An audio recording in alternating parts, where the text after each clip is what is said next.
પહેલે દિવસે ભૂમિકા કથાની, અને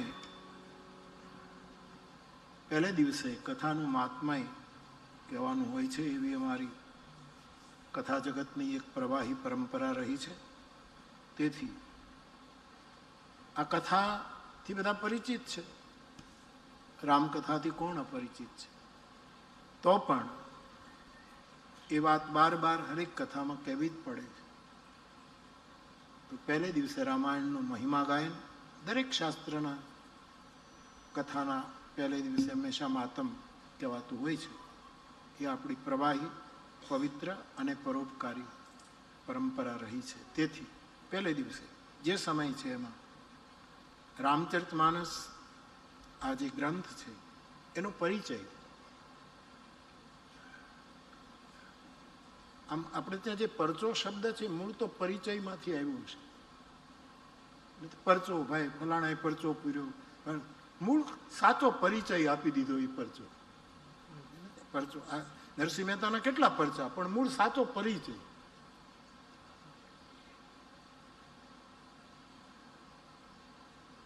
તો પહેલે દિવસે આ ગ્રંથનો પરિચય કે આ શું છે. મૂળ તો આદિકવિ વાલ્મીકીએ રામાયણ લખ્યું. મૂળ રામાયણ આદિકવિ વાલ્મીકી. આદિકવિ જેમ નરસિંહ મહેતા આપણી ગુજરાતી ભાષાના આદિકવિ, એમ સંસ્કૃતમાં શ્લોકો આવ્યા એના આદિકવિ વાલ્મીકી, જેમણે રામાયણ રચ્યું. એમના નામે ઘણા રામાયણો છે. પછી વાલ્મીકીના નામે ઘણા, યોગ વાસિષ્ઠ તક વાલ્મીકીના નામે આ રામાયણો બધા છે, આપણે જાણીએ છીએ. પણ મૂળ વાલ્મીકી રામાયણ એમણે રચ્યું. એના બધા જ પ્રકરણોને એમણે કાંડ નામ આપ્યું છે. બાલકાંડ, અયોધ્યાકાંડ, અરણ્યકાંડ, કિષ્કિંધાકાંડ, સુંદરકાંડ, લંકાકાંડ, ઉત્તરકાંડ. તુલસીદાસજી વાલ્મીકીજીનો વારસો લઈને, વાલ્મીકીને વંદન કરીને તુલસીદાસજી લખે છે, બંદવ મુનિપદ કંજ રામાયણ જેહી નિર્મય. એ વાલ્મીકી મુનિને, એના ચરણ કમલને હું પ્રણામ કરું છું, જેમણે રામાયણનું સર્જન કર્યું. સખા સુકોમલ મંજુ દોષ રહિત દૂષણ સહિત. તો પરંતુ તુલસીદાસજીએ ક્વચિદ અન્યતોપીનો આશ્રય લઈને કાંડને બદલે સોપાન શબ્દ, પ્રથમ સોપાન. જેમ એક નિસરણી હોય, આપણે વંડીએ ટેકવીએ, વંડી ઉપર ચડી જઈએ, ઉપરને માળે ચડી જઈએ, નિસરણી હોય. સોપાન એટલે નિસરણીના પાયા, બાયા. 7 બાયાની આ નિસરણી છે. પહેલું બાયું એને આપણે બાલકાંડ કહીએ. બીજું નિસરણીનું બીજું પહેલું એ અયોધ્યાકાંડ, ત્રીજું અરણ્યકાંડ, ચોથું કિષ્કિંધા, પાંચમું સુંદર, છઠ્ઠું લંકા અને 7મું ઉત્તર. આ 7 આયાની નિસરણી છે. દાદરો એક જગ્યાએ સ્થિર હોય, નિસરણી બધે ફરતી હોય. દાદરો તો એક જગ્યાએ જડી દેવામાં આવે અને એમાં ખીલા મારીને એને જડવામાં આવે. નિસરણીમાં ખીલા લગભગ ઓછા હોય, દોરડીથી આપણે વાંહે બાંધતા હોય મોટે ભાગે, પછી ક્યાંક ક્યાંક ખીલાના. એ સ્થિતિસ્થાપક. ભગત બાપુ, કાગ બાપુ એ બહુ સરસ લખ્યું, અમે દાદરા બનીને ખીલા ખૂબ ખાધા પણ હજી તપસ્યાના ફળ ન મળ્યા. અમે બે દાદરા નિસરણી બે યાદ કરીએ. અમે નિસરણી બનીને દુનિયામાં ઊભા પણ ચડનારા કોઈ ના મળ્યા, એવું એમણે પીડા વ્યક્ત કરી છે. તો આ પ્રથમ સોપાન પણ આપણે કાંડ શબ્દથી પરિચિત છીએ. ઘણા કાંડોથી આપણે પરિચિત થઈ ગયા છીએ. આ દુનિયામાં અનેક પ્રકારના કાંડો બનતા જ રહે છે અને તેથી કાંડથી આપણે બહુ પરિચિત થયા. આત્માનંદ બાપુએ બહુ સરસ કહ્યું કે એક વસ્તુને તમે બરાબર યાદ રાખો, સંસ્કૃતિ અને પ્રકૃતિનું જતન કરો તો આ વિકૃતિ એની મેળા એકલા. બાપુએ બહુ સરસ કહ્યું કે એક વસ્તુને તમે બરાબર યાદ રાખો, સંસ્કૃતિ અને પ્રકૃતિનું જતન કરો તો આ વિકૃતિ એની મેળા એકલા થઈ જશે. આ મહાત્માની એ અમુક પ્રકારની બહુ ચિંતા છે. હું મારા તો બહુ આશીર્વાદક મહાપુરુષ છે. અમારે અવારનવાર સભાઓમાં હોઈએ ત્યારે એ ગર્જના કરે એ જુદી જ ગર્જના. બાપુની કથામાં પણ જવાનું, સીતારામ બાપુની કથામાં પણ જવાનું, બાપુ ભાગવત પણ કરે, રામકથા પણ કરે, અને એમણે પણ બહુ જ બધું કવર કર્યું છે. તો અનેક કાંડોથી આપણે ટેવાઈ ગયા છીએ, ત્યારે એ પ્રસિદ્ધ વસ્તુ આપણે પણ તુલસી કહે પ્રથમ સોપાન બાલકાંડ, પછી આપણે બાલકાંડ શબ્દ વાપરીએ. દ્વિતીય સોપાન અયોધ્યાકાંડ, તૃતીય, ચતુર્થ, પંચમ, ષષ્ઠ, સપ્તમ, એમ કરીને બધી જગ્યાએ કાંડ શબ્દનો આપણે, યદ્યપી કાંડ શબ્દના ઘણા અર્થો પણ છે શબ્દકોશોમાં, એના વિવિધ રૂપો પણ બતાવ્યા છે, એ પણ વિચારણી છે.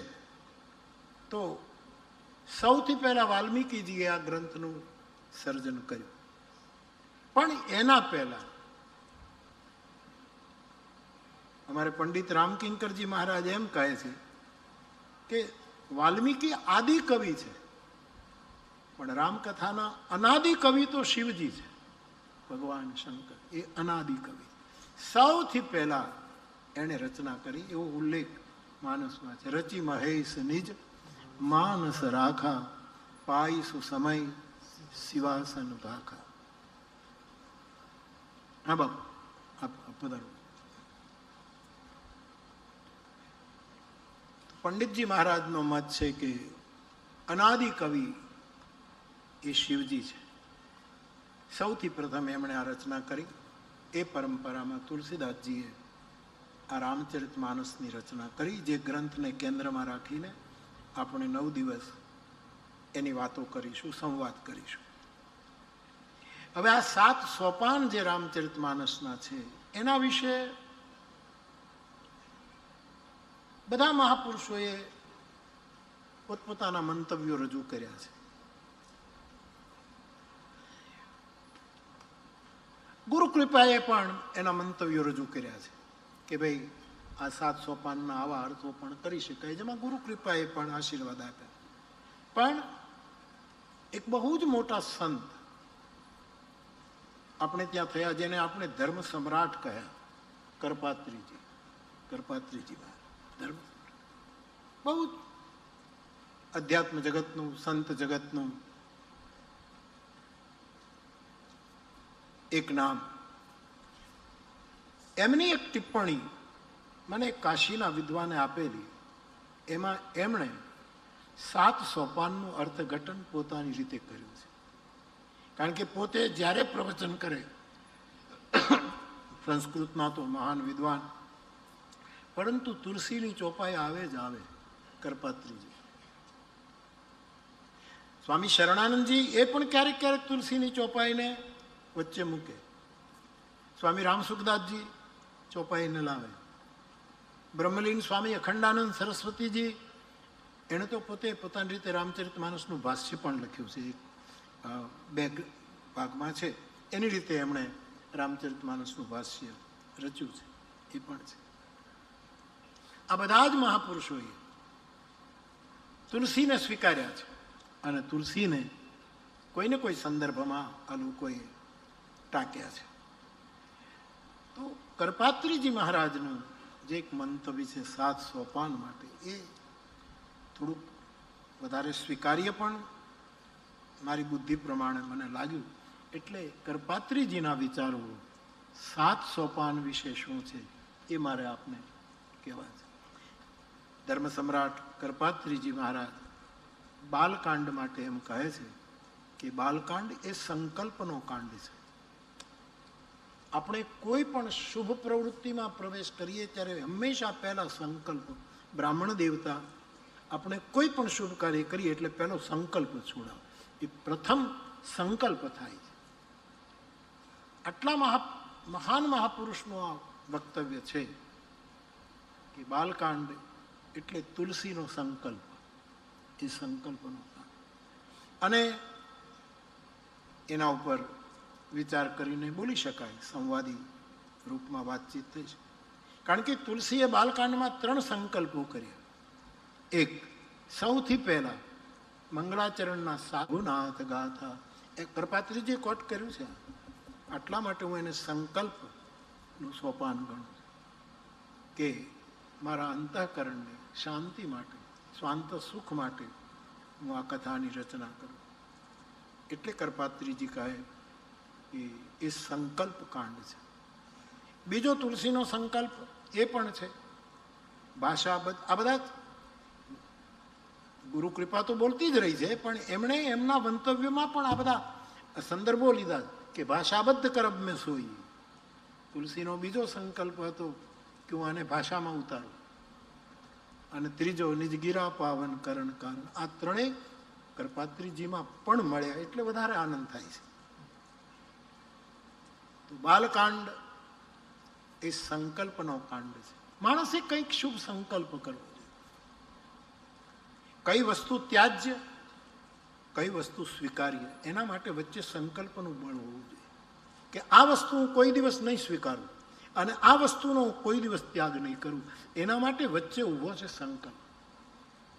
રામચરિતમાનસના પ્રસંગમાં સતી જ્યારે રામ ઉપર શંકા કરે અને રામની પરીક્ષા કરવા ગયા, ત્યારે હવે સતીનો મારે સ્વીકાર કરી રાખવો કે એનો ત્યાગ કરવો, એની વચ્ચે સંકલ્પ આવીને ઊભો છે. શિવ સંકલ્પ કિન મનમાં. આ બધા જ પ્રમાણો કરપાત્રીજી દ્વારા અપાયેલા છે. એટલે હું વારંવાર એમની પુણ્ય સ્મૃતિને સ્મરું કે હું ભાર મુક્ત રહું. સંકલ્પનો આ કાંડ છે. શિવજીએ સંકલ્પ કર્યો. એટલું જ નહીં, બાલકાંડમાં પાર્વતીનો પણ સંકલ્પ જુઓ. બરૌ શંભુ નતું રહો કુમારી. સપ્તઋષિઓએ કહ્યું કે શંકરની સાથે પરણીને શું ફાયદો છે, એ પૂરો પ્રસંગ આપ જાણો. પણ એણે પોતાનો સંકલ્પ રજૂ કર્યો કે નારદના વચનોને હું કોઈ દિવસ નહીં છોડું. મારા લગ્ન થાય તો શિવ સાથે જ થાય, નહીતર જન્મ જન્મ કુંવારી રહીશ. આ એનો સંકલ્પ. નારદના મારા ગુરુના વચનોને છોડીશ નહીં, એ એનો સંકલ્પ છે. એટલે આખો કાંડ સંકલ્પનો છે. એમ કહેવામાં જરાય અતિશયોક્તિ નથી. ઘણા સંકલ્પો આમાં ઉમેરી શકાય. કેવલ એક બીજમાંથી ઘણું સર્જન કરી શકાય. તો બાલકાંડ, રામાયણના પ્રેમી છો આપ, સતત રામકથા સાંભળો છો, એટલે એક દર્શન એક મહાપુરુષનો આ રીતે પણ છે. તો બાલકાંડ એ સંકલ્પનો કાંડ છે. અયોધ્યા કાંડ એ સંસ્મરણનો કાંડ છે. એમાં અમુક વસ્તુને સ્મરવામાં આવી છે. મહારાજા દશરથજીએ 2 વસ્તુનું સ્મરણ કર્યું અને અયોધ્યા કાંડની આખી કથા શરૂ થાય છે. પહેલું સ્મરણ એણે કર્યું, જે એને સ્મરણ અપાયું કઈ કઈએ, દુઈ વરદાન ભૂપ સન થાતી. 2 વરદાન મારા લેણા છે, એ તમે આપો. એટલે સંસ્મરણનો આ કાંડ. અને રામના વિયોગમાં મૃત્યુનો જ્યારે સમય આવ્યો, ત્યારે તાપસ અંધ શાપ સુધી આવી. આ બધા જ કોટેશન કરપાત્રીજીના છે, ધ્યાન દેના. આમાં હું ક્યાંય વચ્ચે, હા, ગુરુ કૃપા એ કંઈક આવતી જાય વાત જુદી છે, પણ મૂળમાં બીજ કરપાત્રીજી મહારાજનું છે. સંસ્મરણ, એમાં બધી સ્મૃતિઓ આવે છે. અયોધ્યાકાંડની કથા, ભગવાન ગંગાને કિનારે જાય અને કેવટ એને પગ ધોવાની વાત કરે તો કહે, મહારાજ રજ તમારી કામણ ગારી. એને અહલ્યાનું સંસ્મરણ થયું. સીતાજી રામજીને પગે લાગે ત્યારે પણ એને છુવત શિલાભાઈ નારી સુહાઈ એમ કેવટ પણ કહે ને, સીતાજીને પણ સ્મરણ થયું છે. નહીં પર સતી પદ પાની એમ. એટલે કરપાત્રીજી જેવા મહાપુરુષ એને સંસ્મરણનો કાંડ કહે છે, એને સ્વીકારવું રહે. પછી આવે છે અરણ્ય કાંડ. એને કરપાત્રીજી મહારાજ કહે છે એ સંતૃપ્તિનો કાંડ છે. એમાં બધાને તૃપ્તિ થઈ છે, બધાને સંતોષ થાય. અત્રિના આશ્રમમાં રામ જાય અને અત્રિએ જ્યારે રામજીની સ્તુતિ કરી, એક બંધ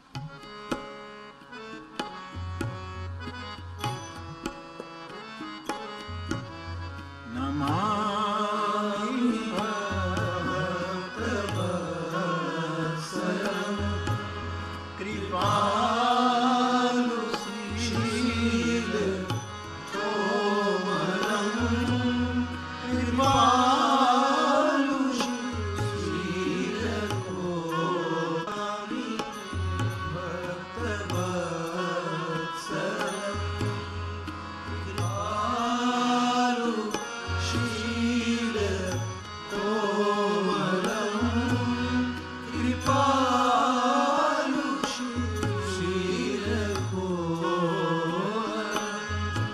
અત્રિને સંતોષ થયો, સંતૃપ્તિ થઈ કે જેની હું પ્રતીક્ષા ચિત્રકૂટની નજીક જ રહેવા છતાં દર્શનની મારી અભિલાષા પૂરી નહોતી થઈ, અને આજ સામેથી ચાલીને રામ મારે ત્યાં આવ્યો ત્યારે એની સંતૃપ્તિનો ઓડકાર ત્યાં દેખાય છે. એટલું જ નહીં, રામાયણો તો ઘણા છે બાપ, એમાં એવી પણ કથા આવે કે સીતાજીના જ્યારે વસ્ત્ર અલંકાર ઉતારવામાં આવવાનું કહ્યું કે સીતાજી પણ વસ્ત્ર વનમાં જતી વખતે ત્યારે વશિષ્ઠજીએ, સીતાજીએ તો ઉતારવાની તૈયારી કરી પણ વશિષ્ઠજીએ વિરોધ કર્યો કે રઘુકુલની પુત્ર વધુના જો વસ્ત્ર અલંકાર જે રાજ પોશાક છે ઉતારવામાં આવશે તો બળવો થશે, અને થોડાક વસ્ત્ર અલંકાર જાનકીજી તો તુરંત ઉતારે નાખે, પણ એ વખતે ઋષિપત્ની અરુંધતીએ એને વસ્ત્ર અલંકાર આપ્યા કે બેટા તું આ પહેરી લે, અને થોડાક હજી હું બાકી રાખું છું, એ તને અનસૂયા પહેરાવશે, તે દિવસે અનસૂયાને ઓડકાર આવશે. એટલે અત્રિના આશ્રમમાં ગયા ત્યારે અનસૂયાએ પણ જે નિત નૂતન અમલ સુહાય, તુલસીદાસજી લખે એવા વસ્ત્ર અલંકારોનું એમને દાન કર્યું. એક તૃપ્તિનો કાંડ છે, સંતૃપ્તિ. આ કાંડમાં જટાયુને સંતૃપ્તિ થઈ છે. શરભંગ રામના દર્શન કરીને એને જવું હતું પણ યોગ આવ્યો એટલે જવાની તે, પણ જ્યારે સાંભળ્યું કે રામ આવે છે અને રાહ જોઈને ઉભા રહ્યા, અને પછી દિવ્ય ગતિની સંતૃપ્તિ શરભંગને થઈ.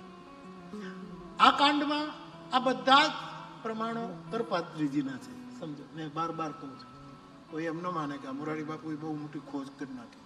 હા, એમાં ગુરુકૃપા થોડીક હોય એ હું ચોક્કસ કહીશ, પણ આ બધા જ પ્રમાણો કરપાત્રીજી પેશ કરે છે. કથા જગત માટે પણ ઉપયોગી થશે કહેવા માટે. એક પરમ સાધુ પુરુષના આ વક્તવ્યો છે. કેટલી તૃપ્તિ જટાયુને થઈ, રામના હાથે અગ્નિ સંસ્કાર થયો. કેટલી તૃપ્તિ થઈ કબંધને, તાહી દેય ગતિ રામ ઉદારા સબરી, અને શબરીની તૃપ્તિ કેટલો મોટો ઓડકાર, એને સંતૃપ્તિ. અને નારદના મનમાં જેમ આપણા મનમાં કાંઈક શંકા હોય, આપણા મનમાં કાંઈક પ્રશ્નો હોય, પછી એવા ઠેકાણે આપણે પૂછીએ અને પછી સામેથી એવા સરસ જવાબ મળે તો આપણને તૃપ્તિ થઈ જાય. હાશ, આ બધું જ ગયું. એમ નારદજીના મનમાં જે અમુક ઘોડા રમતા હતા, એ પંપા સરોવરને કિનારે ભગવાન રામને પ્રશ્નો પૂછી અને રામના વચનો સાંભળી એને પણ તૃપ્તિ થઈ. એટલે અરણ્ય કાંડને ધર્મ સમ્રાટ સંતૃપ્તિનો કાંડ ગણે છે. પછી કિષ્કિંધા કાંડ, કિષ્કિંધા કાંડને એમણે સંરક્ષણનો કાંડ કહ્યું છે. એમાં બધાને રક્ષા થઈ, સુગ્રીવની રક્ષા થઈ, અંગદની રક્ષા થઈ, વાલીને ધન્ય કર્યો, આ બધાની રક્ષા થઈ છે. એટલા માટે એને સંરક્ષણ એવું નામ. સાતેય સોપાનને વડે એને બધાને એક નાનકડી એવી ગૂંથણી કરી છે. એ છે સંરક્ષણનો કાંડ. સુંદરકાંડ કરપાત્રીજી, એ સંતપ્ત કાંડ છે, એમાં બધું હળગે છે, બધું સળગે. સીતાજી સળગી જવાની વાત કરે, હનુમાનજી લંકા દહન કરે, બધું ઉત્પાત ઉત્પાત, સંતાપ સંતાપ. એટલે મહાપુરુષ કહે છે સંતપ્ત કાંડ છે. અને લંકા કાંડ એ સંઘર્ષનો કાંડ છે. નિશ્ચર કીસ લરાઈ બરનિસી વિવિધ પ્રકાર, કુંભકરણ ઘનનાદ કર, એ સંઘર્ષ. અને આ બધા એમના દર્શનો છે, એમાં મને બહુ આનંદ. પણ પછી સંઘર્ષ પછી એને ઉત્તરકાંડને સંસ્પર્શ કાંડ કર્યું. આ જગતમાં સંઘર્ષની હવે જરૂર નથી, કોઈના સારા સંસ્પર્શની જરૂર છે.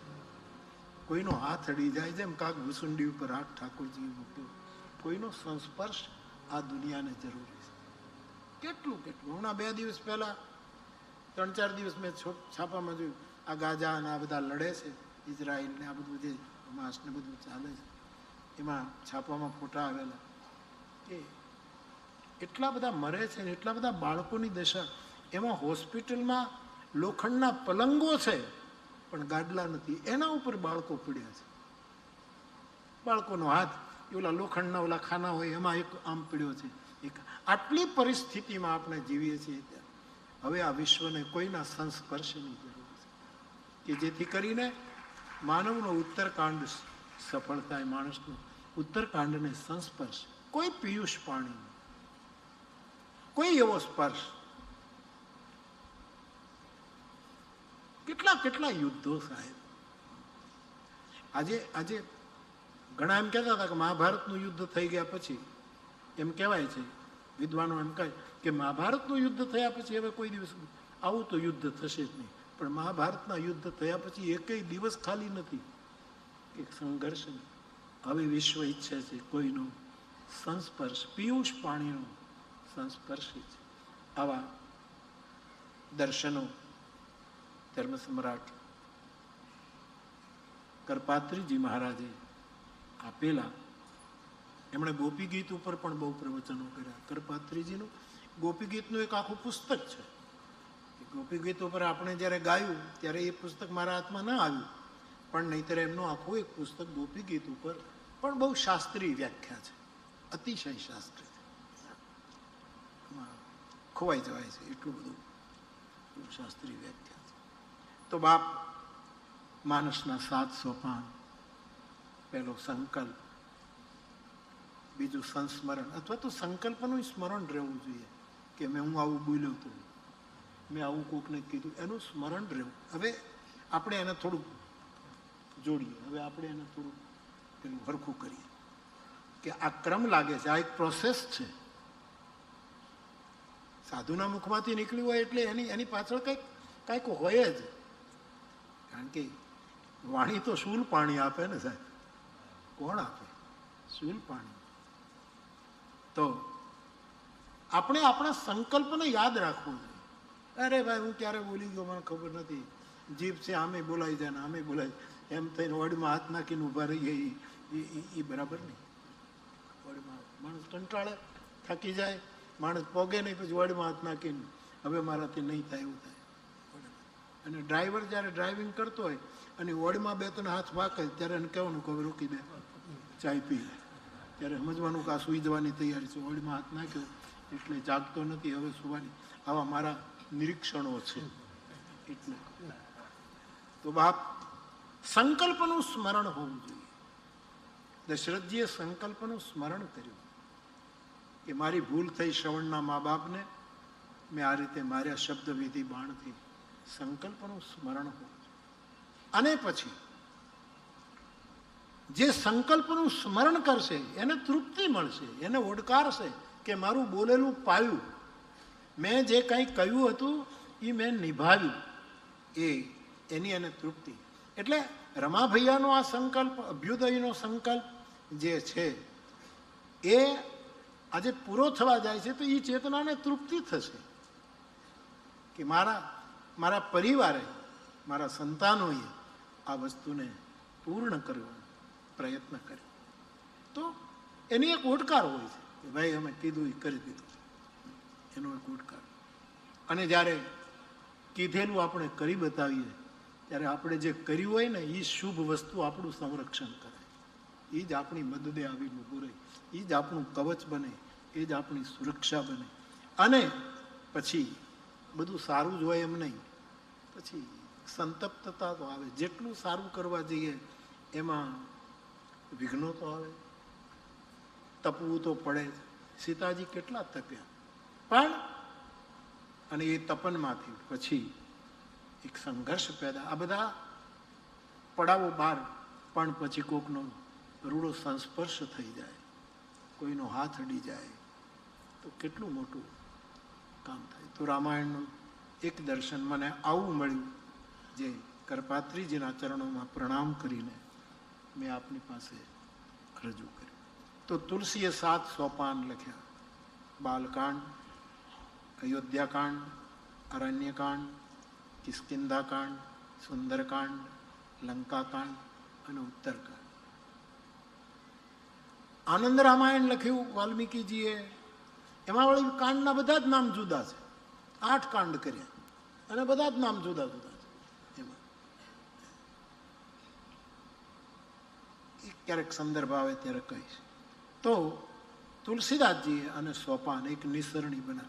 નિસરણીમાં આપણે ઉપર પણ ચડી જઈએ અને આપણને એમ લાગે કે આ મારી દેખાદેખી કરીને આ અધિકારી નથી, ઉપર ચડી જશે એટલે નિસરણીને લઈને આપણે અગાશીમાં મૂકી શકીએ, એટલે ઓલો ખોટો ચડી ન જાય. એ નિસરણીનો ફાયદો છે. દેખાદેખી આપણે ચડે, હાલો આમાં આપણે ચડી શકીએ, આપણે આમ કરી. એટલે અધિકાર, દેશ, કાળ અને પાત્રતા, આ ત્રણ વસ્તુ જોવાની જ હોય. અને વળી એમ લાગે કે પામી ગયા પછી જે કંઈ મળ્યું છે જગતને વહેંચવાનું છે, એટલે વળી નિસરણી પાછી નીચે મૂકી અને ઉપર ચડેલું પાછું ભૂમિ ઉપર આવી અને એની વહેંચણી શરૂ કરે, એ વિતરિત કરે, પ્રસાદનું વિતરણ. એટલે નિસરણી એ બહુ જ, એ એક જગ્યાએ સ્થિર જ ન હોય, એને ગમે ત્યાં તમે મૂકી દો.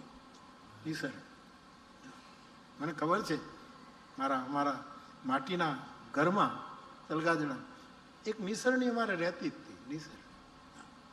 નિસરણી રહેતી.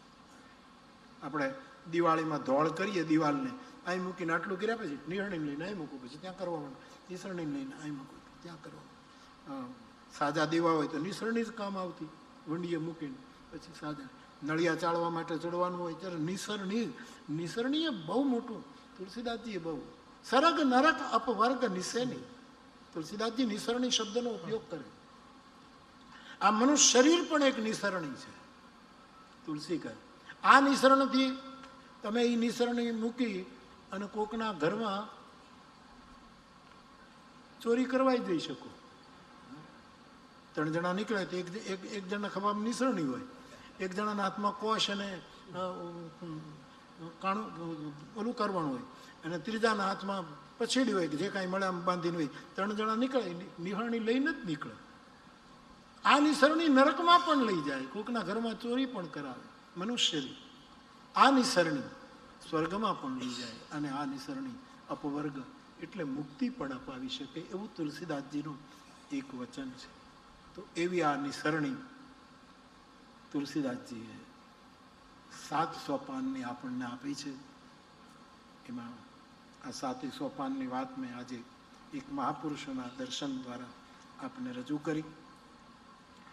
હવે એમાં પ્રથમ સોપાન બાલકાંડ, એના મંગલાચરણમાં 7 સોપાન, 7 મંત્રો લખ્યા. આ 7ની સંખ્યા માટે વિદ્વાનોએ બહુ પ્રકાશ પાડ્યો કે આપણી સંસ્કૃતિમાં 7-7ની સંખ્યા બહુ છે. 7 આકાશ ઉપર, 7 પાતાળ, વચ્ચે દરિયો, સપ્ત સિંધુ, સપ્ત સાગર.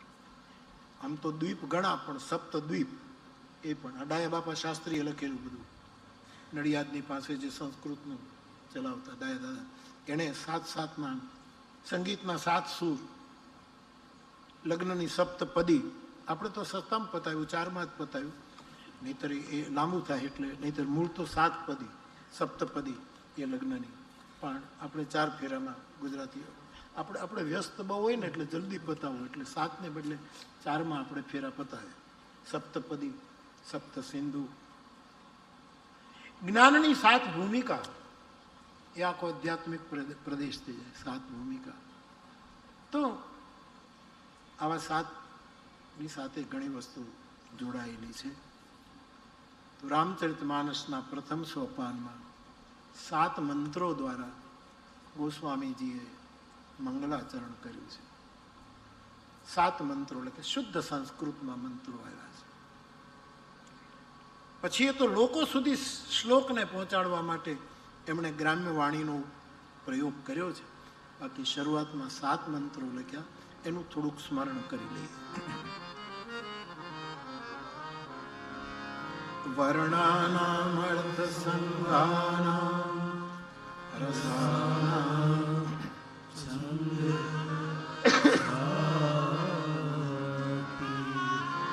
મંગલાનામ ચ કરતારમ વંદે વાણી વીણા ભવાની શંકરો વંદે શ્રદ્ધા વિશ્વાસ વ્યાખ્યા વિના ન પશ્યન્તિ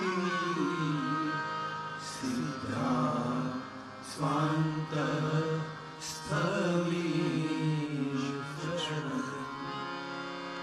વંદે બોધમયં નિત્યં ગુરું શંકર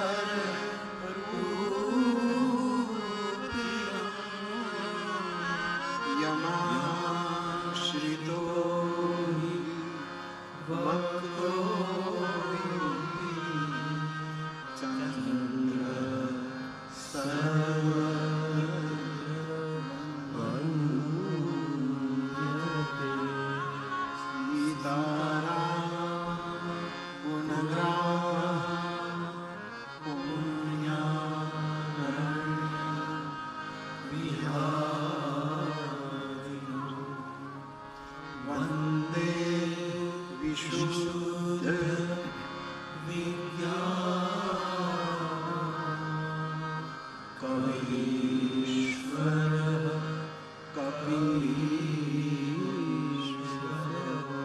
ઉદ્ભવ સ્થિતિ સંહારકારી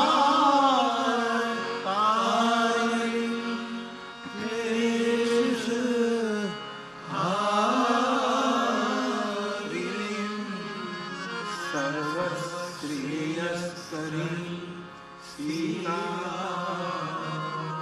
નતો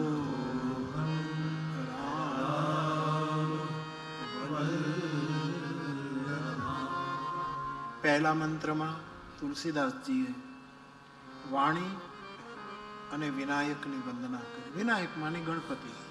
આપણે ત્યાં કોઈ પણ કાર્યમાં હંમેશા પહેલા ગણપતિની સ્થાપના, એમનું સ્મરણ, એ હંમેશા એક પરંપરા રહી છે.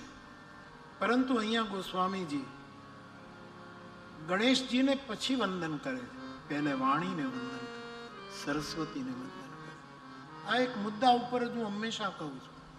ગામડાના આપણા જનતાને તો કોઈ પ્રોબ્લેમ નથી, પણ થોડાક ભણેલા ગણેલા છે, જેણે રામાયણને ક્યારેક ખોલ્યું નથી, એવા લોકો જો ટીકા કરે છે કે તુલસીદાસજીએ નારી સમાજનો બહુ અપરાધ કર્યો, તુલસી નારી નિંદક છે ત્યાં સુધી કહેવાય, એને એટલું જ એક રામકથાના ગાયક તરીકે જવાબ કે એમણે આખી પરંપરાને પ્રણામ કરીને ગણપતિની વંદના પહેલા માતૃ શરીરની વંદના કરી. વંદે વાણી વિનાયકો. વાણી આ એક જ પ્રમાણ. આવા તો કેટલાય પ્રમાણો આપણે આપી શકીએ, પણ એ તો જેને સમજવું હોય એને આપી શકાય.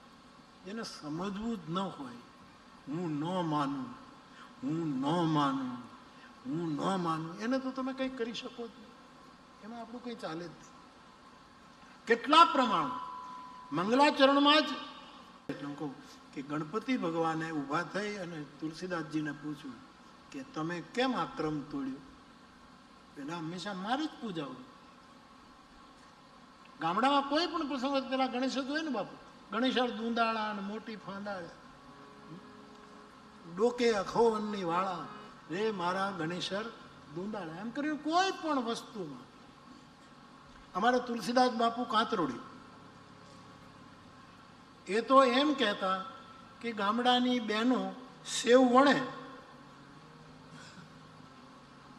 સેવ ઉતારે તો એ સેવ બરાબર ઉતરે એટલા માટે પહેલો એ સેવનો જે લોટ હોય એમાંથી થોડુંક લઈ એનો એને આવડે એવો ગણપતિ કરી અને ખાટલા ઉપર મૂકી દે કે અમારી સેવ હરખી ઉતરે. અમારા પાપડ અથવા તો જે કાંઈ હોય એ ખાટલા ઉપર આપણે, એ મેં પણ જોયેલું કે મૂકે અને ગણપતિ એને એવી સરસ સેવ ઉતારાવે. અને પછી સેવ ઉતરી જાય, આપણે નહીં ગાડલી મૂકી હોય, આ બધું મેં કરેલું છે. એટલું આ સેવ વણતી હોય ને પછી આપણે આમ કરી અને ગાડલી ઉપર એમાં કરી અને એ બધું થાય. પછી ખાટલા ઉપર ઊંધું નાખી દેવાનું એટલે સેવ ત્યાં પડી જાય. વળી પાછું લઈને પાછું અહીં આમથી આમ કરવાનું. આ બધું આપણે કરેલું બાળપણમાં.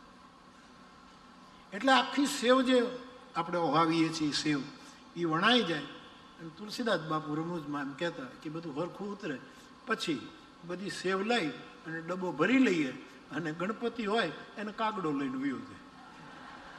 જે ગણપતિ બનાવે આ તુલસીદાસ બાપુની રમૂજ હતી.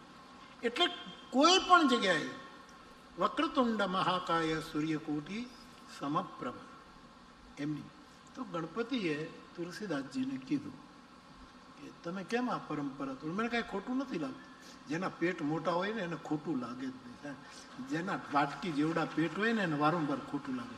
મને આમ કહી ગયો પણ જેનો કાગબાપુ લખે જેના દરિયાઈ પેટ હોય 100 નદીઓ ઉર સંભાળી જેના સાગર જળ ગંભીર તો ગણપતિનું પેટ લંબોદર છે એટલે એને ખોટું ન લાગે. પણ એને તુલસીદાસજીને કીધું કે તમે વિનય પત્રિકામાં તો પહેલા મારું પદ લખ્યું ગાય ગે ગણપતિ જગવંદન પહેલું પદ ગણપતિનું ત્યાં તમે ક્રમ સાચવ્યો અને રામાયણમાં મને કેમ પાછળ રાખ્યો તમારે પહેલો મને ગાવો જોઈએ એવું પૂછ્યું.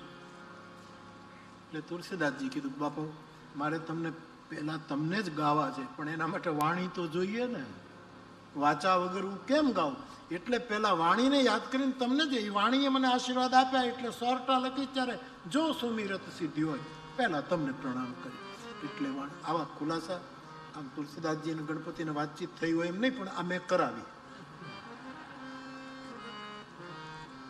આવું બની શકે થઈ શકે. નરસિંહ મહેતાની સાથે સાક્ષાત જો ગોપનાથ વાત કરતો બાપુએ શબ્દ વાપર્યો નરસિંહ મહેતાનો વલ્લભ તમને કયું વસ્તુ વલ્લભ છે એ માંગો. નરસિંહનો વલ્લભ એટલે પ્રિય વાલું. વલ્લભ શબ્દનો અર્થ થાય છે વાલું. તમને શું વાલું છે? નરસિંહ મૂળ તો શંકર ઉપાસક નાગર બ્રાહ્મણ છે હાટકેશ્વરના ઉપાસક છે એનો ઈષ્ટદેવ મૂળ શૈવ છે પણ હરિહરનો પછી જેમ કે પછી એને દ્વારકાધીશના જ ગુણો ગાયા પછી શિવ નહીં એમ જે આપે ઇતિહાસ રજૂ કર્યો. તો મારો કહેવાનો એ બંનેને એટલા અને અદ્ભુત પદો તો કેટલા લખ્યા વિદ્વાનોએ જે એના દર્શનો કરાવ્યા છે એના જે રસદર્શનો આપ્યા છે એના રસદર્શન કહે ને આપણે એનું જે રસદર્શન કરાવ્યું છે એ ક્યારેક ખટરસ દર્શન કરાવ્યું છે એમાં બધા પ્રકારના રસો આવી જાય તીખો આવી જાય ઉબકો આવે એવું દર્શન આવી જાય એવા બધા રસો વિદ્વાનો પણ જવું તો પડે નરસિંહ મહેતા પાસે. આ બાપુએ તો ઊંડીનું આ 2 પંક્તિ બાપુ ગાય એની રચના પોતાની જ ગાય બાપુ એના વચ્ચે ન ગાય મારી ઊંડી સ્વીકારો એ રાગનું જ હતું ને બાપુ આપે મને હું સવારે આવ્યો ત્યારે બાપુ એના ઉપર તો બાપુ કવિતા કરે છે. તો બાકી મૂળ પાઠો જે વિદ્વાનોએ શોધી કાઢ્યા છે અદ્ભુત કવિતાઓ તો કેવું કેવું લખ્યું છે આમાં ગજબ. અને એમાં સાક્ષાત્કાર માટે તો એ આમ ઢોર ઉપર દાંડી પીટીને કહે છે કે મારે થયો છે આવી રીતે મેં આ નયણે જોયું છે મેં મારી આંખે એના વેણ સાંભળ્યા છે મેં નેણે જોયો અને વેણે સાંભળ્યો છે. મુરલીનો નાદ અને ગોપનાથનો સાદ મેં સાંભળ્યો છે એવું પોતે કહે. કૃષ્ણની મુરલીનો નાદ અને ગોપનાથે મને બોલાવ્યો હતો એટલે ભાભીના મેણા. આટલો મોટો મહાપુરુષ એના અવતારોમાં જઈએ તો નરસિંહ મહેતો કોનો અવતાર છે એ પણ મોટું ઇતિહાસ છે સાહેબ કે પછી આ થયાના પણ એને એક ભાભીના મેણાથી અને બહુ મોટી વાત થઈ છે. ભગવાન રામને વનવાસ કોણે આપ્યું? મિલન રામને વનવાસ કોણે આપ્યો? હા કઈ માતા? હા ઠીક સાંભળે છે મને એમ કે ફૂલ આપીને પાછો હોઈ જતો હશે કે ખબર નહીં પણ નાના સાંભળે છે એની ડ્યુટી બરાબર નહીં. તો કઈ માએ રામને ડાયરો કઈ માએ વનવાસ આપ્યો ને તાપસ બેશ વિશેષ ઉદાસી 14 બરસ રામ વનવાસ. પણ રામને જે કઈ માએ વનવાસ આપ્યો અને 14 વર્ષ સુધી રામ વનમાં રહ્યા અને પછી રાવણને નિર્વાણ પદ આપીને પુષ્પક વિમાનમાં પછી ભગવાન અયોધ્યા આવ્યા ત્યારે પહેલા કોને ઘરે ગયા? મિલન ને મિલન પહેલા કોને ઘરે ગયા? કઈ ને સાંભળે છોકરો કઈ ને એ જ નરસિંહ મહેતામાં આવ્યું. 7 દિવસ ગોપનાથની જે સેવા. મેં એક વખત આ ઇતિહાસ આપને કહ્યો છે હિન્દી ભાષામાં, હિન્દીમાં શાયદ કહ્યું, ગુજરાતમાં કહ્યું છે ખબર, મેં આ પ્રકરણ લીધું છે. દોટ મૂકી સાહેબ તળાજાની સાથે ઘણાને વાંધો છે, પણ હવે મહેતા બોલે એ જ આપણે માનવું જોઈએ ને. આ ગામડામાં નથી આ માયોભાઈ બધા ન કે આ દિવાલને આપણે લીપવું હોય તો ઘણા ગારિયા નથી કરતા. હવે એની દિવાલને એણે લીપવા માટે ગારિયું કર્યું, પણ ઘણા નવા કપડાં પહેરીને નીકળે એ કારણ વગરના એમાં ગારિયું ખોંદવા બે જાય. પણ તું શું કામ તારા કપડાં? પણ હવે જેને ગોતું જ કરવું છે, બધું બુદ્ધિથી નથી. બુદ્ધિની આંખથી બધું નથી દેખાતું, બુદ્ધની આંખથી બધું દેખાય. બુદ્ધની આંખે જોવું ત્યારે એના મૂળ રહસ્યો બહાર. એટલે તળાજા પણ આપણું તળાજુ પકડી રાખવું. આમાં પોતે જ કીધું ગામ તળાજામાં જન્મ મારો થયો. અમુક ગામ તો આપણે બદલી શકીએ. વડનગરને કેમ બદલાય? શામળને પરણાવ્યું, વડનગરને આપણે બદલી શકીએ નહીં. પછી માંગરોળ ગયા છેલ્લી અવસ્થામાં જ્યારે પછી માંગરોળ પોતે આ માણસને સહન કરવાનું બહુ આવ્યું છે, અતિશય સહન કરવાનું. ઘણા મહાપુરુષો એમ પણ કહે છે કે ભાઈ એ જે પેલા દલિત સમાજમાં ભજન કરવા ગયા એ પ્રસંગ ઉપજાવી કાઢેલો. પણ નરસિંહ મહેતો પોતે કહે છે તો એમ કહે કે એ પદ કંઈક ઉમેરાયું છે. હવે એને કેમ કરીએ આપણે? બુદ્ધની આંખોથી આ મહાપુરુષોને 600 વર્ષ પહેલાના મારી તમારી પાસે એની વાણી સિવાય કોઈ પ્રમાણ નથી. 600 વર્ષ પહેલાના મોટામાં મોટું પ્રમાણ જુનાગઢ, તળાજુ, ગોપનાથ, માંગરોળ. હુંડીમાં તે ઘણા કહે છે કે હુંડી કઈ એવું ન હોય. હવે જેને હાજરાહાર વાતું થતી હોય એ હું કહું હુંડી લખે. એમ કૃષ્ણને બોલાવીને કહે ભાઈ આ કરી નાખવાનું છે, આટલું કરી નાખ્યું, તો એમાં ઊંડી શું, હારમાળા શું, એવું બધું મહાપુરુષો કહે છે. પણ જે હોય તે આપણે પણ છતાં નરસિંહને સેવે છે બધા, નરસિંહને ચોક્કસ સેવે છે એ વાત, કારણ કે સેવવો જ પડે.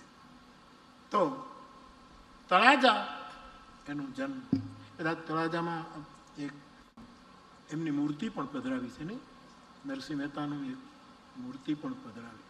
અને બાપુ આપે કહ્યું કે અહીંયા નરસિંહ મહેતાની આપણે પ્રતિમા કરી ત્યારે અહીંયા આટલા વર્ષો પહેલા, હા ત્યારે મને લાભ મળેલો. બાપુએ મને યાદ કરાવ્યું, ભૂલી ગયો બધું, મને યાદ.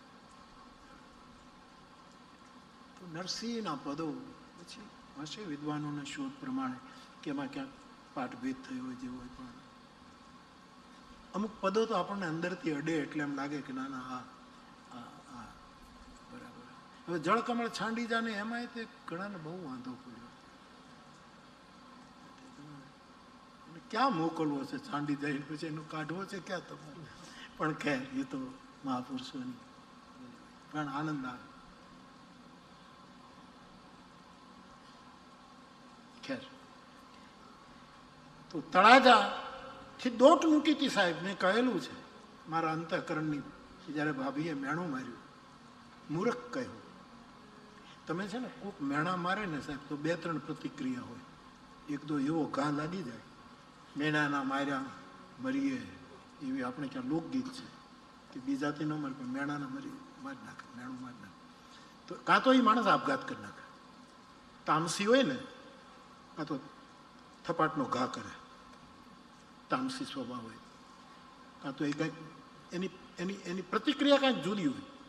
રજોગુણી હોય તો એ રચનાત્મક થવા માંડે કે મને આ મેણું માર્યું છે, કાંઈ કામ કરતો નથી, આળસુ છે ને કાંઈ કરતો નથી ને ધંધો, તો પછી સર્જનાત્મક. રજોગુણમાં સર્જન કરવાની શક્તિ છે એટલે કાંઈક કરે કે આપણે કરી દેખાડીએ, આપણે કાંઈક કરી દેખાડીએ. આ મેણા મારે છે ભાભી, અને મેણા મારવામાં હંમેશા ભાભી જ આવે છે, ખબર નથી આ કોણે આ કર્યું છે. નણદુ મેણા નથી મારતી, નણદુ તો આવા મેણા મારે છે સાહેબ. કેટલા ઘરમાં દીકરાઓના વનવાસ થઈ જાય છે. હા, ક્યાંક આવી જોડ મળે છે, સાસુ કઈ હોય અને નણંદ મંથરા હોય. અને કેટલા કેટલાને વનવાસ કરાવે છે. મેણા મેણા એક લોકગીત છે, મેણું માર્યું મારી ભાભલડીએ અને આળસનો મોટો પીર, એવું પિંગળસિંહ બાપા ગાતા. લોક સાહિત્ય જયારે શીખવતા હતા. માલમી મોટા હલેસા માર, મારે જવું ભર દરિયાની મોજાર, આવું એક લોકગીત છે. અને ભાભલડીએ, ભાભી હંમેશા મેણા મારે. તો રજોગુણી હોય તો કંઈક કરી દેખાડે, ગમે તે. પૈસા કમાતો નથી, પૈસા કમાતો નથી, પૈસા કમાતો, તો તમો ગુણી હોય તો કોકને થપાટ મારીને ખિસ્સું કાપી આવે અને બતાવી દે. ઓલો હોય તો કાંઈક ઉપાર્જન કરે. અને સત્વગુણી હોય એ ઈશ્વરનો માર્ગ પકડે, કે જેણે મને મેણું માર્યું છે ને એને હરિના માર્ગે વાળી દઉં. અને નરસૈયાએ દોટ મૂકી તળાજાથી. નિર્જન હશે 600 વર્ષ પહેલા આ ભૂમિ, અપૂજ્ય શિવનું શિવલિંગ બતાવ્યું છે. અને અહીંયા આવ્યા અને પછી તો આટલો મોટો સાક્ષાત્કાર